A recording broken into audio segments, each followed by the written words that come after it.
작년 수능 14번 문제인데 제가 문제 쓸게요. 이렇게 정의에 입각한 문제가 나온 게 작년이 처음이었어요. 자, 문제에서는 위치의 식이 이렇게 주어져 있어요.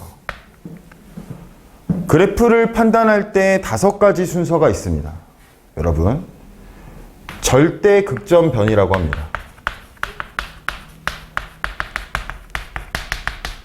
절편, 대칭성, 극값, 점근선, 변곡점. 중요한 순서대로 적은 겁니다. 이 순서대로 그래프를 관찰해야 됩니다. 그런데 수투를 하다 보면 절편과 대칭성을 건너뛰고 극값부터 판단하려는 경향이 있습니다.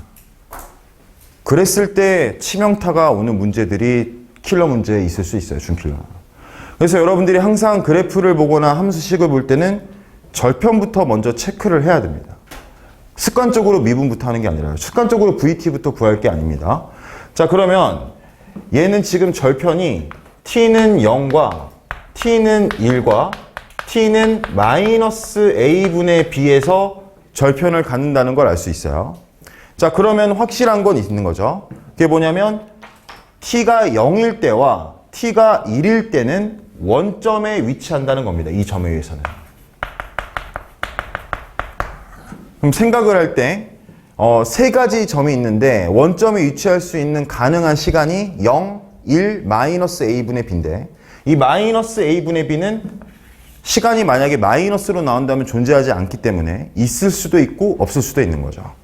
그러면 마이너스 a분의 b가 만약에 양수라면 있는 거고 마이너스 a분의 b가 음수라면 없는 거니까 원점에 2번 또는 3번 위치할 수 있겠다는 생각을 할 수 있고 그게 문제로 발생된다는 거를 짐작할 수 있습니다. 이 문제를 읽었을 때.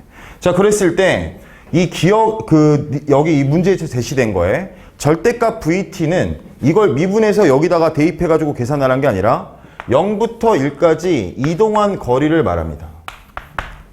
그러니까 무슨 말이냐면 0과 1에서는 원점에 있는데 0과 1 사이에 이씩 돌아다녔다가 다시 제자리로 돌아온 겁니다.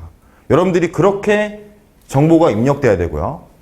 자, 그럼 기억부터 보겠습니다. 기억에 인티그럴 01 VT DT는 위치의 변화량을 뜻합니다. 얘도 적분할한 게 아니라 얘의 정의는 위치의 변화량입니다. 그럼 0과 1에서 원점에 위치했었기 때문에 위치가 변하지 않았죠. 위치가 변하지 않았기 때문에 위치의 변화량이 0입니다. 그러니까 기억은 동그라미입니다.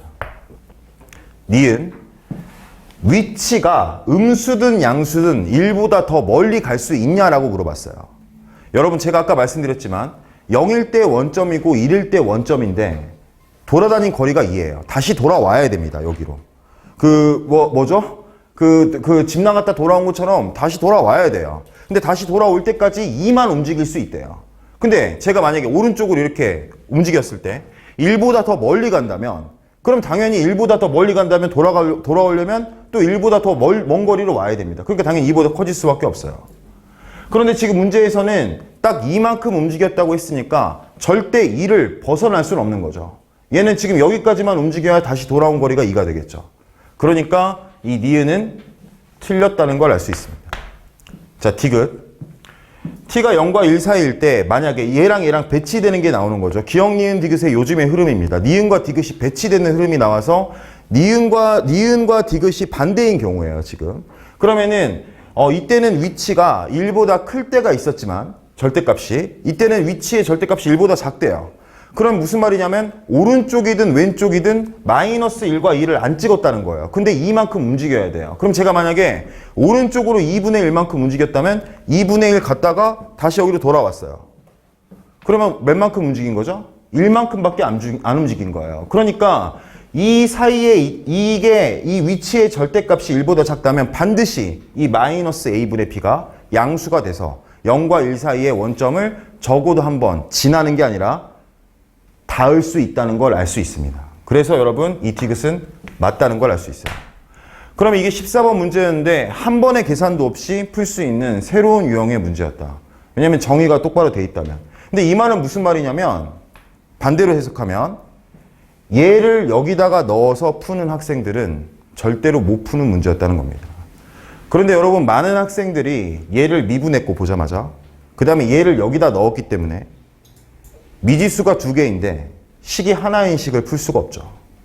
지금 A, B 미지수가 두 개인데 식은 하나밖에 안 나오니까 당연히 나오지 않습니다. 처음부터 망하는 길이라는 걸 알 수 있어요. 식의 연산으로 들어갈 때는 반드시 미지수의 개수와 조건의 개수를 체크해야 됩니다. 그래야 승부가 나죠. 내가 미지수의 개수랑 식의 개수가 똑같이 조건이랑 미지수가 일치했다. 그러면 연립으로 밀면 되죠. 근데 밀어도 안 되는 싸움을 하고 있을 수 있다는 겁니다. 방금 제가 말한 이 속도, 가속도의 정의, 그리고 계산이 하나도 안 들어간 그런 풀이를 여러분들이 반드시 머릿속으로 이해할 수 있어야 바뀌더라도 풀 수 있을 거다.